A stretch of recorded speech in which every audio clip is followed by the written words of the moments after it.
The sheriff's cruiser sat at the curb like it belonged there, perfectly parked, quiet, final.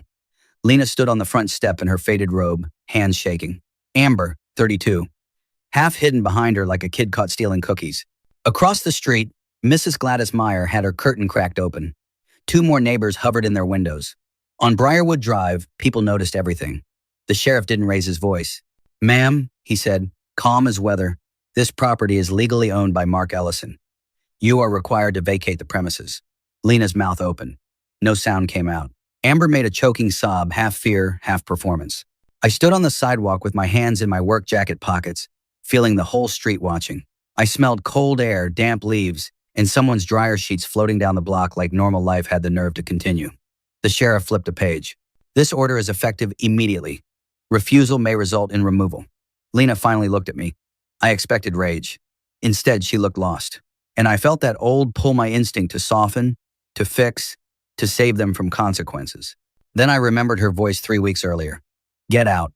You don't belong here anymore." So I didn't move. I didn't rescue anyone. I just breathed slow the way my attorney told me to. And when the sheriff paused, I said it plain. I didn't come to argue. I came to take my life back. Silence landed heavy on my lawn. And that silence was the first moment I realized I might survive what they did. Because 3 weeks earlier, I was the one standing in the rain with nowhere to go. And the lie they used to throw me out started with a single ding from a phone. That night didn't feel special. Just a Tuesday in Columbus, gray sky, wet streets, 12-hour shift at the hospital. Facilities. Not doctors, not nurses. Me. The guy who keeps the air moving. The lights on. The boilers behaving. The job you only notice when it stops. I came home smelling like disinfectant and machine oil.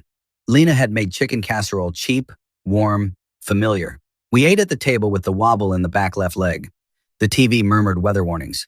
A storm coming in. Amber showed up late like always, no knock, screen door slapping, leggings, a college sweatshirt she never earned, hair in a messy bun, fruity vape, and vanilla perfume. "Hey," Lena said, forcing cheer. "We saved you some." "Thanks," Amber mumbled, eyes glued to her phone. I didn't talk much. After 17 years, I knew which nights were safe to speak and which nights you stayed quiet to avoid stepping on a landmine. That night felt like a landmine. Then Amber's phone made a small ding. She froze. Thumb stopped. Her face changed fast like she'd been waiting for that sound. She looked up at Lena. "Mom," she said, voice thin. "Can we talk right now?" Lena glanced at me, then nodded.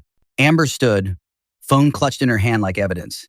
And instead of walking away for privacy, she walked straight into the kitchen, where I stood at the sink. Lena followed.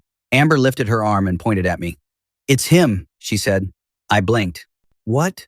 Amber angled her phone so I couldn't see the screen. "I knew something was off," she said, trembling in all the right places, "and now I have proof." In one sentence, she turned me from stepdad into a suspect. "He's been messing with my accounts," Amber said. "My money." My stomach dropped. "What are you saying?" Amber swallowed like she was about to do something brave. "I checked my email," she said. "There are logins from this house. From here, I shut the water off. I didn't do that. And I found messages," Amber said. Lena went pale. "Messages?" Amber nodded. "Threatening messages. Like he's watching me. Like he's unstable. Unstable." The word didn't just accuse me. It rewrote me. I faced Lena fully. "Lena, that's not true. I haven't touched her accounts. I don't even know her passwords." Amber gave a small laugh. Not funny, not nervous, just certain. "Of course you would say that." Lena's eyes flicked between us. "Mark, why would she make that up?" I had answers. None of them sounded good. "I don't know," I said, "but it's not true." Amber's chin quivered perfectly. "Mom, I'm scared," she whispered. Then softer, aimed like a knife. 17 years. Lena's eyes flashed. Then why does she feel scared? And before I could stop myself, the truth jumped out. "Because she's lying." Amber gasped, like I slapped her. "See," she cried. "See how he talks? That's what I mean." Lena stepped toward me, and I saw it in her face, something worse than anger. Disgust. "You don't get to call my daughter a liar," she snapped.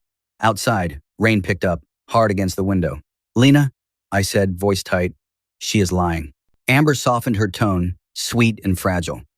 "Mom, I don't want drama. I just need to feel safe." Safe. Another word that turns a man into a threat. Lena stared at me, chest rising. Then she screamed, "Get out." The sound hit the cabinets, the tile, the refrigerator. It didn't sound like my wife. It sounded like a stranger wearing her face. "Get out of my house," she shouted. "You don't belong here anymore."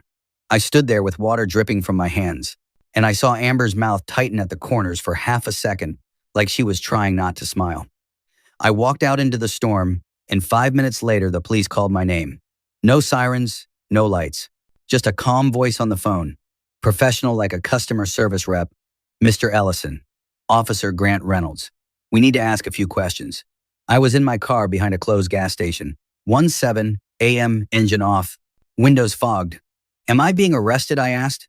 A pause small, telling. "No, sir. We received a complaint. We're doing a welfare check." Welfare check. A phrase that sounds gentle until it points at you. He asked where I was. If I left voluntarily. Yes. He asked if I threatened my stepdaughter. No. Never. Then he asked a question that didn't match the script. "Do you and your wife own the house together?" I blinked. "What? Is your name on the deed?" he asked. "Is it joint or only yours?" My mind snapped to a memory. Years ago, bills on the table, Lena embarrassed.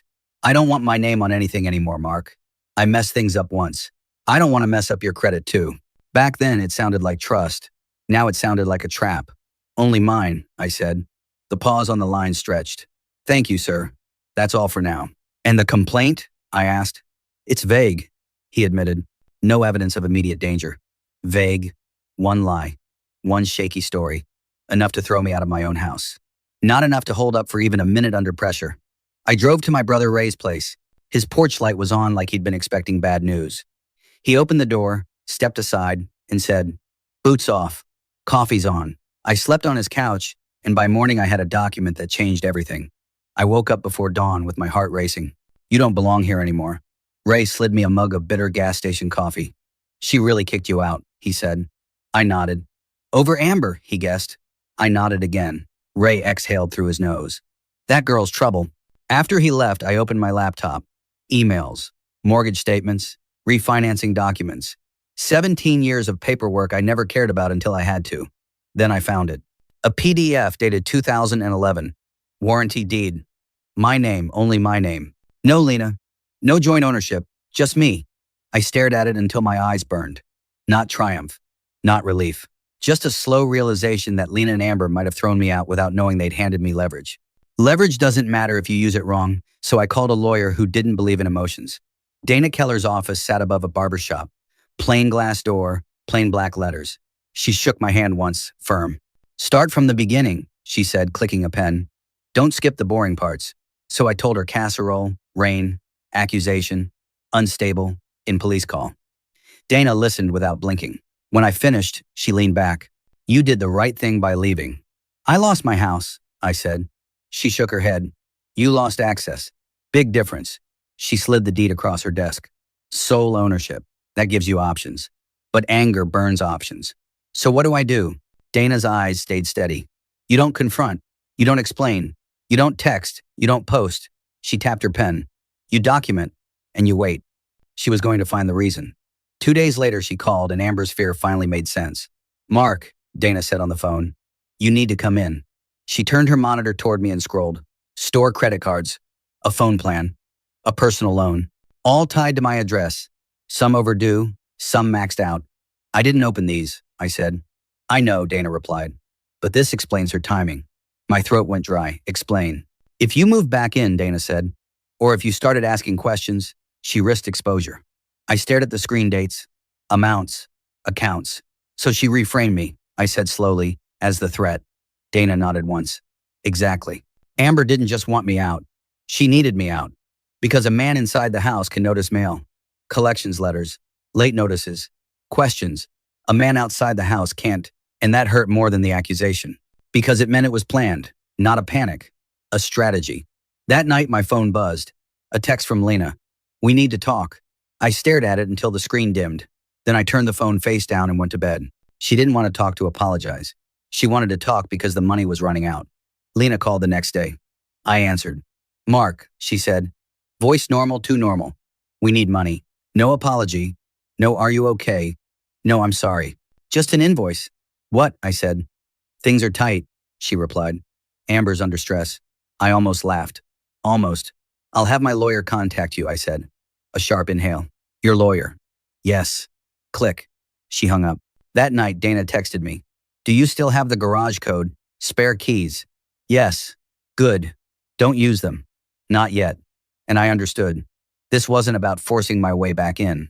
It was about letting the truth walk in by itself. While they stayed inside my house, they started telling the neighborhood a story about me, and the internet helped. The silence got weird. No calls, no messages. Then Ray started sending screenshots. Amber posting quotes about toxic men. Protect your peace. Cut them off. A selfie on my porch with the house behind her like a trophy. Then a photo that locked my jaw. My mug, blue ceramic. Hairline crack near the handle. I bought it in Nashville. Lena said it reminded her of my hands, solid, dependable. Seeing Amber holding it felt like theft. Not of a mug, of a life. I drove past my house every morning on the way to work. I didn't stop. I didn't slow down. But I saw lights on late.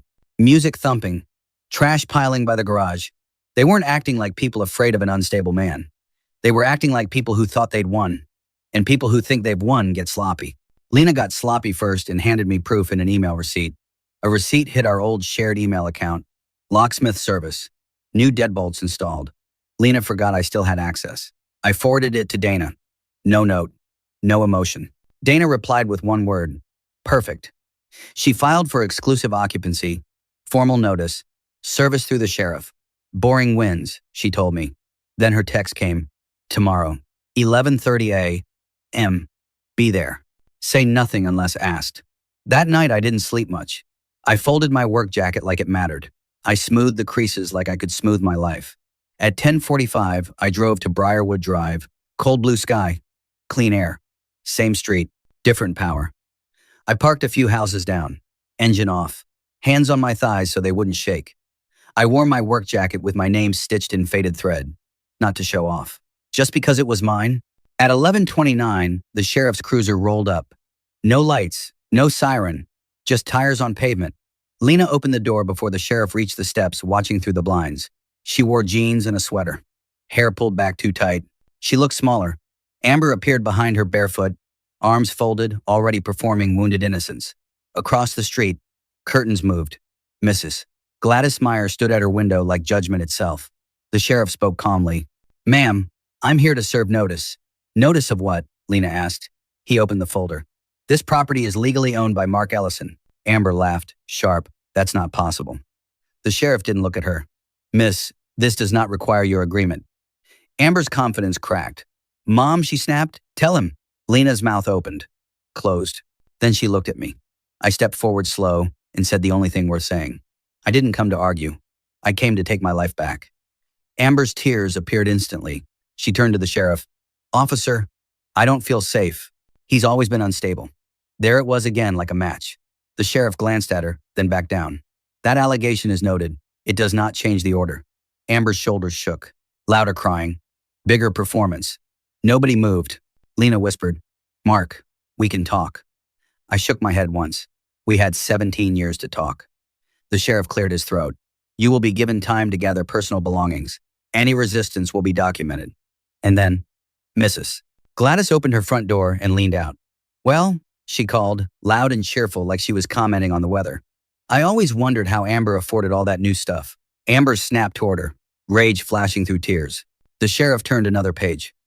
There may be follow-up inquiries regarding financial activity connected to this address. You may be contacted separately. Amber went still. Not crying, not moving. Just frozen. Lena pressed a hand to her mouth. Understanding dawned in her eyes. Late. Too late. I didn't feel triumphant. I felt empty. Clean. Like a wound that finally stopped bleeding. The sheriff stepped back to his cruiser. I looked at the house once more, the porch light I replaced, the step I fixed, the gutter I patched. Not victory. Closure. I didn't go inside. I stood on the sidewalk and listened to the quiet settle back onto the street. Curtains closed. People drifted away. Life moved on, like it always does, even after something breaks. Lena didn't say another word. Amber slammed the door hard enough to rattle the glass. I turned and walked to my car. That was the last time I stood there as a married man. The weeks after were strangely calm. No threats, no apologies, no accountability. Just paperwork moving forward the way Dana said it would: slow, legal, boring, and boring one. I stayed with Ray a little longer, then found a small one-bedroom closer to the hospital, beige carpet, parking lot view, But the locks worked, the heat worked, and nobody yelled my name, like it was an accusation. 3 months later, Lena texted, Amber moved in with her boyfriend.